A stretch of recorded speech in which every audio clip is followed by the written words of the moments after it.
मैं हूं अभिषेक मिश्रा और अब हम लोग देखने वाले हैं 12वीं कक्षा की चौथी कविता ओड टू ऑटम के क्वेश्चन आंसर को। इसके पीछे के वीडियो में हम लोगों ने उसके समरी को और कविता के हिंदी अर्थ को देखा था। क्वेश्चन हमारा पहला है, who are depicted as friends in first two lines. तो ये डिपिक्टेड मतलब होता है चित्रित किया जाना। तो किन दो लोगों को या किन लोगों को चित्रित किया गया है एज फ्रेंड्स, दोस्त के रूप में, इन फर्स्ट टू लाइन्स, पहले दो लाइनों में। तो कविता आपने पढ़ा था तो आपको याद है कि शरद ऋतु को और परिपक्व सूर्य को दोस्त के रूप में चित्रित किया गया था। वहीं लिखा हुआ है, the autumn season and the maturing sun are depicted as friends in first two lines. Hindi अर्थ भी मैंने बता दिया।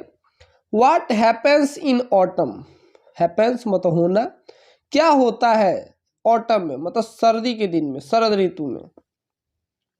जवाब है इन ऑटम मतलब शरद में, every fruits ripeness and flowers bloom, सभी फल पक जाते हैं और फूल खिल जाते हैं। ऑल बर्ड्स स्टार्ट सिंगिंग, सभी चिड़िया गाना गाना शुरू कर देती हैं, मतलब गीत गाने लगती हैं। कहने का मतलब है कि वो चहचहाने लगती हैं खुशी से फूलों और फलों को देख के। In what scene does the sun conspire with autumn. अब ये कंस्पायर का मतलब होता है कानाफूसी करना। तो कह रहा है किस सीन में मतलब किस दृश्य में सूर्य जो है वो शरद ऋतु के साथ कानाफूसी कर रहा है। तो the sun conspires with the autumn मतलब सूर्य कानाफूसी कर रहा है शरद ऋतु से। To load the trees with fruits मतलब पेड़ों को फलों से लाद दिया जाए। The sun want to ripe the fruits with it core, और सूर्य चाहता है कि फलों को भीतर तक पका दिया जाए, है ना। The sun wants to ripe the fruits मतलब फलों को पका दिया जाए, विथ इट कोर भीतर तक। How do the sun and the summer help in ripeness of fruits in autumn मतलब सूर्य और गर्मी कैसे फलों को पकाने में सहायता करते हैं। The sun and the summer help the ripeness of fruits in autumn, they make them fleshy and tasty by providing them energy through the sun rays. कहने का मतलब है कि सूर्य और गर्मी जो है वो शरद ऋतु में फलों को पकाने में सहायता करते हैं, क्योंकि वे उन्हें फ्लेशी का मतलब होता है रसदार और स्वादिष्ट बनाते हैं उन्हें, बाई प्रोवाइडिंग देम एनर्जी उनको ऊर्जा देकर, थ्रू सन रेज सूर्य की किरणों के द्वारा। अगला क्वेश्चन है, how are the autumn and summer related to a spring मतलब ऑटम शरद ऋतु और समर गर्मी स्प्रिंग से कैसे जुड़ा हुआ है। How are autumn and summer related to spring मतलब ऑटम और शरद और गर्मी कैसे स्प्रिंग से, बसंत ऋतु से जुड़ा हुआ है। तो spring comes before the summer, spring जो है वो समर के पहले आता है। And autumn starts after the departure of summer season, और शरद ऋतु जो है वो इसके समाप्त होने के बाद आती है। ऐसे ही ये दोनों से जुड़े हुए हैं।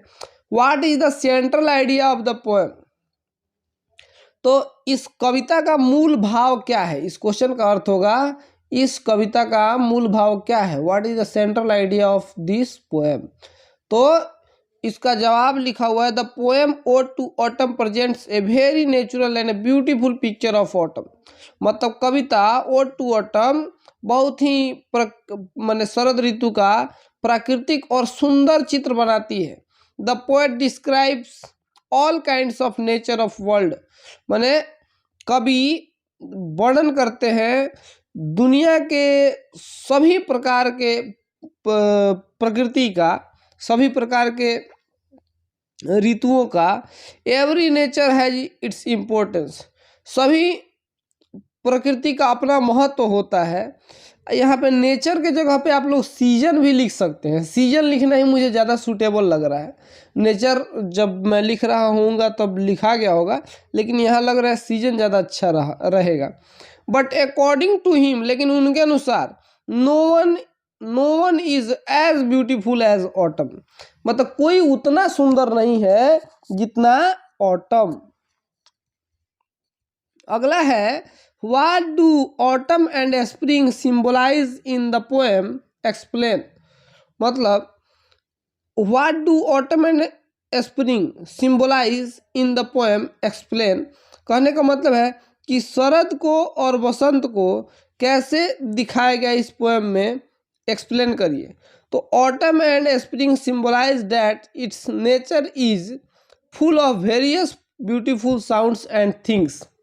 मतलब ऑटम और स्प्रिंग इस कविता में दिखाया गया है कि इस सीजन में nature is full of various flower, various beautiful sounds, मतलब प्रकृति जो होती है वो बहुत प्रकार के सुंदर आवाज़ों से एंड थिंग्स और वस्तुओं से, if we start enjoying them, अगर हम उनमें आनंद लेना शुरू करते हैं, they give us very much pleasure, वे हमें बहुत आनंद देंगे, and peace in our life, और हमारे जीवन में बहुत आनंद और बहुत शांति देंगे।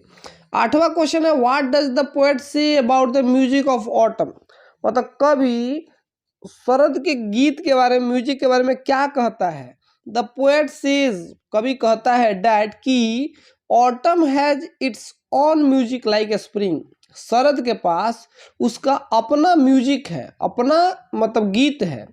We can hear various type of, यहाँ देखिए वेटियस लिखा गया है, VARIOUS होगा, वेरियस माने बहुत प्रकार के, टाइप ऑफ साउंड्स है ना। यहाँ साउंड का स्पेलिंग भी गलती हो गया है, SOUNDS होता है। फिर आप कहेंगे सर काहे इतना गलती होता है। देखो गलती बाबू टाइप करने वाले से मिस्टेक हो जाता है, टाइप करने वाले लोग उतने पढ़े लिखे तो होते नहीं हैं, तो इसीलिए sounds created by the different birds.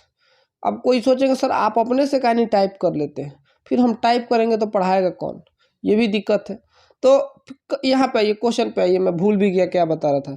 We can hear various type of sounds created by different birds, मतलब हम बहुत प्रकार के आवाज़ों को सुन सकते हैं जो भिन्न भिन्न चिड़ियों के द्वारा निकाले जाते हैं, एंड एनिमल्स, और जानवरों के द्वारा, इन दिस सीजन, इस ऋतु में। उसके बाद यहाँ लगाइएगा फुल स्टॉप, और उसके बाद लिखिएगा these sounds make our world very melodious and beautiful. ये जो आवाज़ें हैं ये हमारी दुनिया को बहुत ही मधुर, मेलोडियस कहते हैं मधुर, और ब्यूटीफुल मतलब सुंदर, ये तो बचपन से आप जानते थे। तो ये हमारी दुनिया को बहुत मधुर और बहुत सुंदर बनाती हैं। अब सबसे इम्पोर्टेंट 4 नंबर का क्वेश्चन पूछा जाने वाला, एक्सप्लेन द लाइन्स, है ना। ये लाइन एक्सप्लेन करने को बाबू 4 नंबर का आपसे क्वेश्चन पूछा, 8 नंबर का क्वेश्चन बोर्ड में आता है लाइन एक्सप्लेनेशन का, तो थोड़ा सा बढ़िया से पढ़िएगा। एंड पहला लाइन है हमें, and fill all the fruits, fruit यहाँ फ्रूट्स होगा, with ripeness to the core to swell the gourd and plump the hazel shells. ये लाइन जो है इसके बारे में बताइए। इसको मैं थोड़ा सा हिंदी बता दूं, कविता में बता रहा था वहाँ मैंने आपको साफ साफ इसको बताया था। ये कह रहा है कि फलों को पूरा भर दीजिए और अंदर तक पका दीजिए, स्वेल द गॉड, और कद्दू को क्या कीजिए बहुत मतलब बड़ा कर दीजिए, फुला दीजिए, and plump the hazel shells, और अखरोट के बीजों को प्लम कर दीजिए, मतलब उसको उसमें भी क्या कहते हैं उसको भर दीजिए उसके खाने वाले चीज़ों से। तो इसका लिखा हुआ है these beautiful lines have been taken from the poem ode to autumn composed by one of the greatest romantic poet of John Keats. ई लाइन देखिएगा, ई लाइन हर लाइन एक्सप्लेनेशन में यही होगा, पहले यही होगा सेम टू सेम। तो एक बार मैं बता रहा हूँ, बार बार नहीं बताऊँगा। तो पहले ये सुंदर पंक्तियाँ ली गई हैं, हैज़ बीन टेकन, ली गई हैं फ्रॉम द पोएम, किस कविता से, ओड टू ऑटम से, कंपोज्ड बाय, जो लिखा गया है, रचा गया है, one of the greatest romantic poet, मतलब सबसे महान रोमांटिक पोएट्स, रोमांचक कवियों में से एक, जॉन कीट्स के द्वारा। इन द गिवन लाइन्स, फिर पैराग्राफ चेंज करके लिखना है, इन द गिवन लाइन्स, प्रस्तुत पंक्तियों में, द स्पीकर सेज दैट, कवि कहते हैं कि in the month of autumn, शरद ऋतु में, all the fruits get ripeness to the core, सभी फल जो है वो भीतर तक पक जाते हैं। And then the gourd becomes fleshy and tasty by providing energy to them through the sun rays. तो सभी फल अंदर तक पक जाते हैं। And then the gourds became fleshy, और जो कोहड़ा होता है, हम लोग कोहड़ा कहते हैं गोड को, आप लोग अरे वो कद्दू होता है ना, जो क्या कहते हैं, हमारे यहाँ तो कोहड़ा ही कहते हैं, कद्दू कहते हैं उसको हिंदी में। तो then the gourd becomes fleshy and tasty, और वो जो कद्दू है वो मतलब क्या हो जाए, ज़्यादा फ्लेशी कहेंगे, रसदार, या फिर मैं क्या कहूँ, उसमें ज़्यादा मांस भर जाए। मांस कहने का मतलब उसका जो मांस हो, आप फील करिए बस इस चीज़ को। एंड टेस्टी, और स्वादिष्ट बन जाए। By providing energy to them, और उनको एनर्जी देकर, कैसे, थ्रू द सन रेज, सूर्य की किरणों के द्वारा, मतलब कद्दू को रसदार और ज़्यादा मतलब मांसों वाला बना दिया जाए। अनटिल दे थिंक, ये देखो ये फिर से गलती आ गया, यहाँ द नहीं होगा, दे होगा, और थिंक का स्पेलिंग भी गलती है। तो until they think warm days will never cease, जब तक वो ये नहीं सोचते हैं कि गर्मी का दिन कभी नहीं जाएगा। For summer has overbrimmed their clammy cells, और गर्मी के लिए उनके छत्तों को लबालब भर दीजिए। ये किसके छत्तों को भरने का बात हो रहा है, किसके सेल्स को, तो मधुमक्खियों के सेल्स को, है ना। तो उसका देखते हैं। These beautiful lines have been taken from the poem ode to autumn composed by one of the greatest romantic poet John Keats, ये तो मैंने आपका हिंदी बता दिया था। इसको देखते हैं। In these lines the poet says, मतलब इस पंक्तियों में कवि कहते हैं कि autumn season is conspiring with the sun to bloom the flowers. Autumn season, शरद ऋतु, अब सूर्य से कानाफूसी कर रहा है कि फूलों को खिला दिया जाए। फॉर द बीज, मधुमक्खियों के लिए, बीज कहते हैं मधुमक्खियों के लिए। अनटिल दे थिंक, है ना, या फिर दे को द लिख दिया गया है, आप अपने से बाबू ठीक कर लीजिएगा, मैं बता दे रहा हूँ। Until they think warm days will not get over, मतलब जब तक वो ये नहीं सोचते हैं कि हाँ गर्मी का दिन अब नहीं आने वाला, तो या विल नॉट गेट ओवर मतलब गर्मी का दिन कभी नहीं जाएगा।